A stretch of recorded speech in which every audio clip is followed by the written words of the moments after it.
This is Phoebe. She is 36 and a single mom with 2 boys, 2 and 5. After college, she led a student study tour to Nicaragua, where she met a handsome, charming, athletic shrimp boat fisherman. After Phoebe made several trips to Nicaragua, the fisherman came back to the States with her. The fisherman tried lots of jobs, but none of them worked. His heart was still on the sea. Sadly, he returned to Nicaragua. Now, Phoebe makes $35,000 a year, pays $900 a month for rent, $1,000 a month for daycare, and the minimum monthly payment on her credit card debt, which increases every month. She never can make ends meet. Her parents sometimes help, but they told her so about the fisherman, so they are resentful. She desperately wants financial independence. Mike is 25. He lives at home with his parents. He is a server at an upscale sushi shop. He makes good tips that he keeps in an old coffee can under his bed. He doesn't have a bank account. He uses prepaid Visa, mostly for online purchases of music and art supplies, and his one vice, lattes. Mike is really an artist.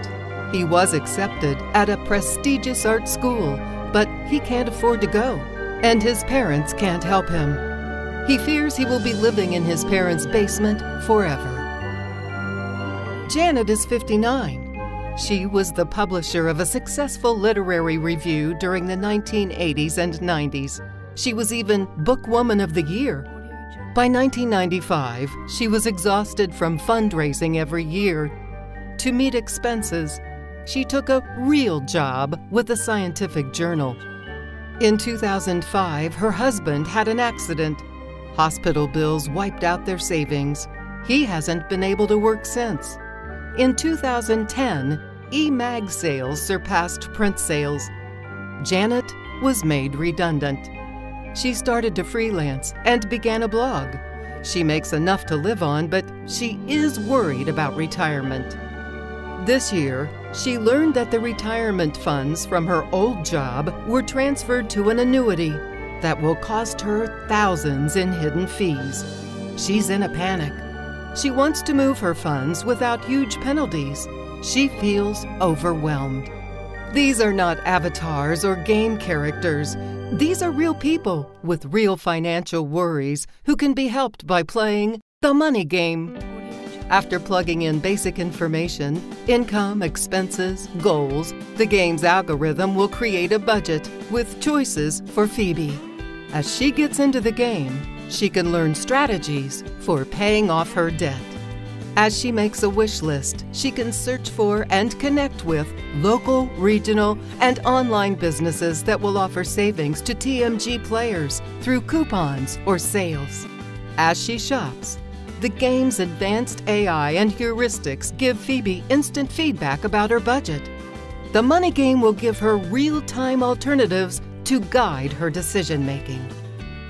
Mike learns basic saving habits, the value of having a savings account, adding something to it every week. As he logs in his expenses, TMG will show him where to find money to save, some with delayed gratification. TMG will show how much he can save by buying fewer lattes per week or downloading fewer tunes.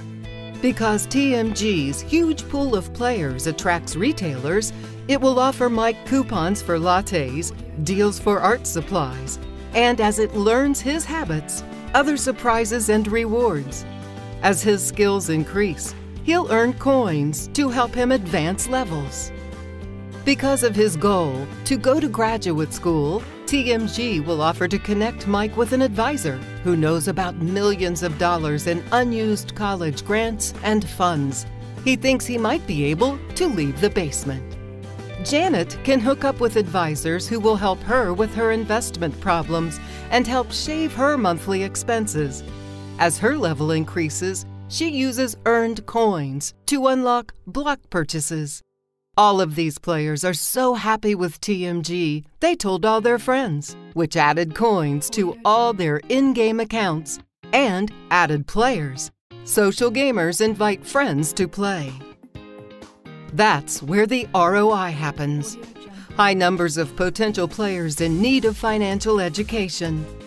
According to the Financial Literacy Survey of 2014, 73%, 171.3 million adults in the U.S. say they could use financial help. 61% do not have or keep close track of a budget.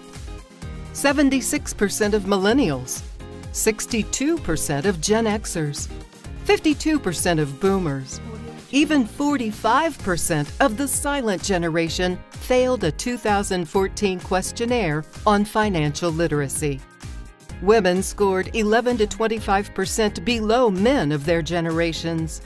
Women need financial education, but they do not seek it. They do, however, play online games. 55% of social gamers in the U.S. are women. The average social gamer is a 43-year-old woman. Every mechanism and layer of the money game is designed to accommodate seamless, unobtrusive advertising and sponsorship for monthly fees. Real-time anonymous data mining of players' spending habits, wishes, and goals, while safeguarding their personal information, will create an ever-increasing buyer's pool. By licensing our proprietary software, companies gain access to these valuable buyer's pools, along with rapid feedback and correction via social media.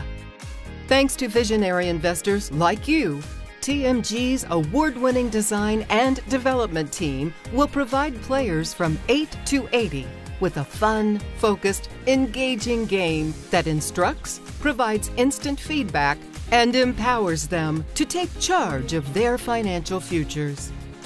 TMG players like Phoebe, Mike, and Janet will gain financial skills and the confidence that goes with them.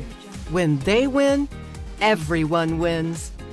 That's the goal of the money game, to build wealth for our investors while helping players acquire the financial skills to create wealth of their own.